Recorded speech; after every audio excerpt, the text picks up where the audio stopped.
Ok, donc je vous fais le brief pour la plongée de demain, un brief de formation niveau 3 dans laquelle tu seras présent Didier, Michel ainsi que Valentin qui nous rejoint avec un cursus particulier puisqu'il est déjà moniteur professionnel expérimenté, bonjour Valentin, et qu'il a déjà des formations tech, donc il est habitué à aller en profondeur. Donc la formation niveau 3, je vous rappelle, le but du jeu c'est que vous soyez autonome en binôme en binôme ou trinôme sur autorisation d'un directeur de plongée jusqu'à 60 mètres, ok, ou alors en binôme ou trinôme sans directeur de plongée jusqu'à 40 mètres. C'est bien sûr pour des plongées avec décompression, sachant que dans le système français, on n'est pas obligé d'avoir un gaz spécifique de déco, ça peut se faire à l'air. Ok. Les points particuliers de la plongée, la formation plongée française, c'est que comme c'est une formation avec potentiellement de la plongée sous plafond, c'est-à-dire qu'il n'y a pas d'accès direct à la surface puisque on s'expose à des paliers de décompression, on est particulièrement vigilant sur les techniques de sauvetage qui doivent permettre de ne pas générer de suraccident qui pourrait arriver en cas de vitesse excessive, qui pourrait arriver bien sûr en cas de palmage forcené qui se transforme en essoufflement, et qui ne doivent pas se transformer en suraccident si on perd sa surface alors qu'on a un palier à faire. Voilà. Donc demain, ce qui est prévu pour nous quatre, donc Michel, Didier, Valentin et moi-même, on va s'autoriser une plongée jusqu'à 51 mètres. Hein, ne me demandez pas pourquoi, je vais vous répondre tout de suite. C'est parce que c'est un chiffre fétiche et je trouve débile d'aller à 50 piles alors qu'on peut aller à 51. Ok, je vais vous autoriser à une DTR, une durée totale de remontée de 10 minutes.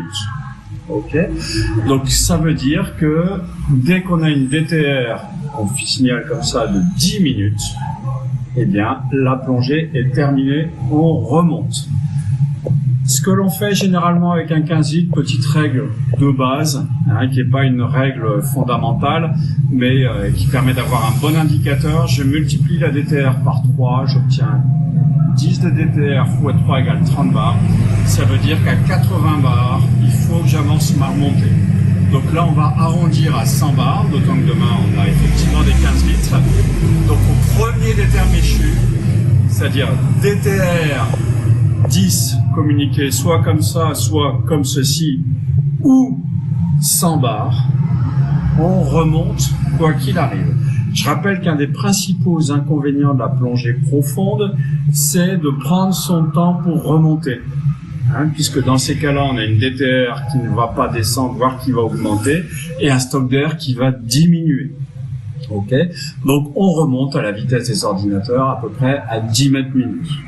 Ok, la DTR dont je parle, hein, bien sûr, c'est celle qu'on a avec des ordinateurs loisirs ou des ordinateurs tech configurés loisirs, c'est-à-dire qu'avec des gradients de factor de 85-85 ou 90-90. Surtout pas de 30-70, ça va modifier totalement les choses. Ok, donc ça c'est pour ce qui concerne la planification de la plongée. Si on regarde rapidement, on va à 51 mètres, on y reste 10 minutes. Si on consomme 15 litres par minute, comme on a 15 litres, ça fait 1 bar par minute en surface. À 50 mètres, on est à 6 bars, donc ça fait 6 bars par minute. Là, on doit consommer à peu près 60 bars sur 10 minutes. Hein, ce qui veut dire qu'on a encore 140 bars pour faire toute la remontée. Donc, on y est pile poil dans les calculs de planification. Sachant qu'attention, 15 litres par minute, si on part contre le courant, si on s'essouffle, si on part en panique, ça peut monter à 120 litres minute. Ok, donc ça c'est important. Donc comment va se dérouler la plongée de demain? On va être largué sur un mur. Ok, but du jeu, ça va être de descendre sur ce mur. Donc, comme d'habitude, on est à l'eau. On ne patiente pas trop longtemps, on descend aussitôt, on s'arrête à 5 mètres histoire de vérifier que tout le monde est OK, et on descend. Là, ce que je voudrais expérimenter demain, c'est une descente dans le bleu. Hein, c'est-à-dire qu'en plongée française, pour atteindre son objectif, c'est pas mal d'être vertical, de façon à pouvoir descendre avec le moins de résistance possible, et de manière à pouvoir voir son objectif. Donc on essaiera ça. Après, si vous êtes à plat, ce n'est pas gênant du tout, hein, mais on va essayer d'adopter cette position. Une des façons de la contrôler, c'est par l'air qui s'échappe au niveau du ventre puis du pubis. On sent passer l'air même avec une combi. Ok, bien sûr, c'est une descente qui se fait avec l'inflateur à la main pour contrôler la vitesse de descente. Il ne s'agit pas de descendre trop vite, ni de vriller. Autrement, ça amplifie la narcose. Ok.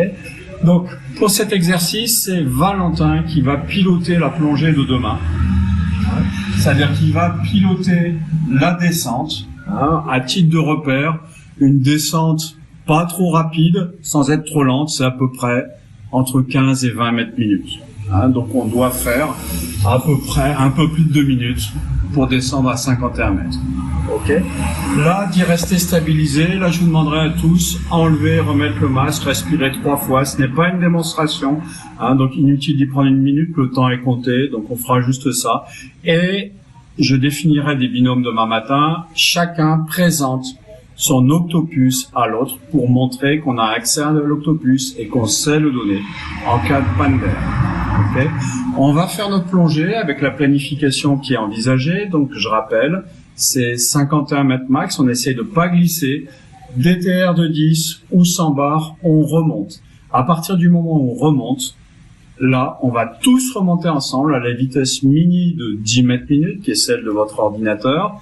Là, je placerai Valentin ici, avec le regard vers le large, volontairement, pour ne pas avoir de repère visuel.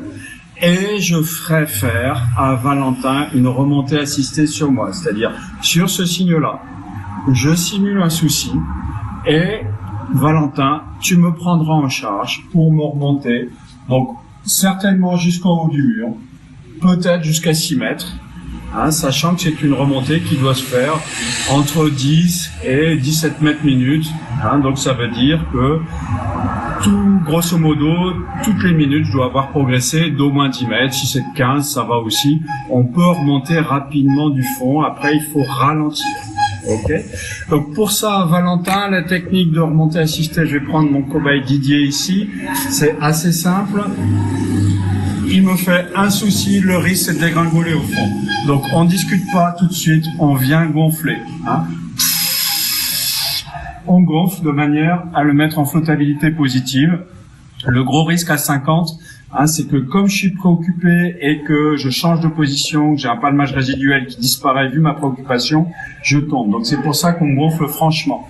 La remontée va commencer à s'opérer. Je me mets volontairement dans cette position avec l'assisté en flottabilité positive de façon à, en le regardant, pouvoir voir la surface qui est mon objectif. La façon de contrôler ma remontée, je conseille vraiment de regarder le fond si je peux le voir. Là, ce ne sera pas le cas puisqu'il est à 300 mètres. De regarder la surface si elle s'approche. Et le meilleur système, c'est de regarder les particules qui sont dans l'eau. Hein, si je remonte à 10 mètres minutes, 1 mètre, c'est à peu près ça. Il faut 6 secondes pour faire 1 mètre, donc les particules, elles doivent passer comme ça. Et 1, et 2, et 3, et 4, et 5, et 6. Moi, je regarde les particules, et au fur et à mesure que la vitesse s'amplifie, je vais progressivement dégonfler mon assisté. Attention, dès que j'arrive là, c'est-à-dire masque à masque et que je continue à remonter, c'est moi je vais dégonfler toujours pour être dans cette position-là, grosso modo. Okay.